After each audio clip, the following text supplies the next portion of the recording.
चंद्रयान 3 इतिहास बनाने से अब महज कुछ ही घंटे दूर है। 40 दिनों की लंबी यात्रा पूरी कर 23 अगस्त यानी कि आज चंद्रयान 3 लैंडर मॉड्यूल चंद्रमा के साउथ पोल पर उतरने की कोशिश करेगा। इस लैंडिंग के आखिरी 15 मिनट सबसे अहम होंगे। इन 15 मिनट में क्या क्या होगा, यही समझने की कोशिश करते हैं। देखिए रिपोर्ट। जी हाँ, आसान तरीके से समझे तो अपने विमान को धरती पर लैंड करते तो देखा होगा। विमान ऊंचाई से धीरे धीरे नीचे की ओर सरकता है, फिर रनवे पर टच डाउन होता है और उसके बाद वह उतरता है। लेकिन धरती पर लैंड करना और चांद पर लैंड करने में बहुत बड़ा फर्क है, क्योंकि चंद्रमा पर कोई वायुमंडल ही नहीं है। इसलिए लैंडर को हवा में उड़कर नहीं बल्कि पैराशूट की मदद से नीचे उतारना मुमकिन है। इनके लिए पहले लैंडर की स्पीड को कंट्रोल किया जाएगा, फिर उसकी सॉफ्ट प्लानिंग की कोशिश होगी। एक लंबी गोलाकार कक्षा में चंद्रमा की परिक्रमा कर रहा चंद्रमा की सतह से 100 किलोमीटर ऊपर से गुजरने के बाद इसे चंद्रमा की ग्रेविटी की तरफ लाने का काम एक बूस्टर करेगा। इसके बाद यह चंद्रमा की सतह की ओर तेजी से जाने लगता है, या फिर यूं कहें कि गिरने लगता है। तब इसकी स्पीड तेज हो जाती है। पृथ्वी से चंद्रमा तक एक रेडियो सिग्नल भेजने में लगभग 1.3 सेकंड का वक्त लगता है और उसी सिग्नल को दोबारा जमीन तक पहुंचने में 1.3 सेकंड का ही वक्त लगता है। मतलब कई 100 किलोमीटर प्रति घंटे की रफ्तार से चंद्रमा पर गिरने वाले लैंडर को कंट्रोल करने में 2.5 सेकंड का वक्त लगेगा। ऐसे में लैंडर को ऐसे प्रोग्राम किया जाता है कि वह अपने फैसले खुद लेता है।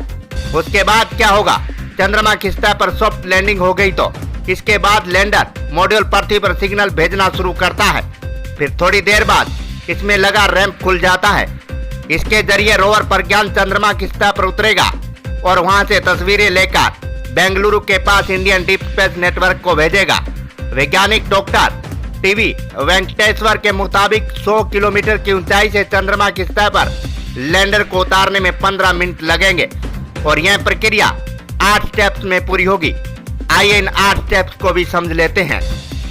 सॉफ्ट लैंडिंग की प्रक्रिया तब शुरू जब वो 100 किलोमीटर से 30 किलोमीटर की ऊंचाई से नीचे नहीं उतर जाता है। स्पीड और कम करने के लिए लैंडर में रॉकेट दागे जाएंगे।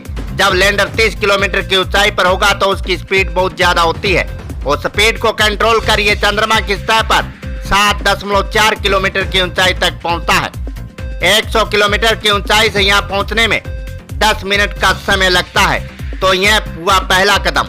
7.4 किलोमीटर की ऊंचाई से यह चरण दर चरण 6.8 किलोमीटर ऊंचाई तक उतरता है। तब तक लैंडर के पैर जो क्षैतिज थे चंद्रमा की सतह की ओर 50 डिग्री तक घूमेंगे। फिर लैंडर पर लगे उपकरण इस बात की पुष्टि करेंगे कि यह उस स्थान पर जा रहा है जहां से उतरना है या नहीं। तीसरे चरण में लैंडर को 6.8 किलोमीटर की ऊंचाई से 800 मीटर की ऊंचाई तक उतरना है। इस स्तर पर लैंडर 50 डिग्री के क्षैतिज कोण पर चंद्रमा की सतह पर लंबवत होगा। इसके अलावा रॉकेट की गति भी कम हो जाती है। वहां से चौथे चरण में यह 150 मीटर की ऊंचाई तक उतरती है। इस ऊंचाई पर लैंडर पर सुनिश्चित करेगा कि लैंडिंग साइट पूरी तरह से समतल हो। वहां से पांचवें चरण में यह 150 मीटर से 60 मीटर तक नीचे उतरती है। वहां से लैंडर की स्पीड और कम हो जाती है। छठे चरण में ऊंचाई 60 मीटर से बढ़कर 10 मीटर हो जाएगी। इस बार इसरो ने लैंडर में लेजर डॉपलर वेलोसीमीटर नामक एक नया उपकरण जोड़ा, जो चंद्रमा की सतह पर लेजर पल्स भेजता है।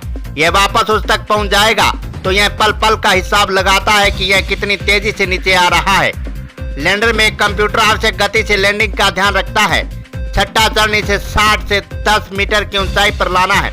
अगला कदम 10 मीटर की ऊंचाई से चंद्रमा पर लैंडर की सॉफ्ट लैंडिंग कराना है।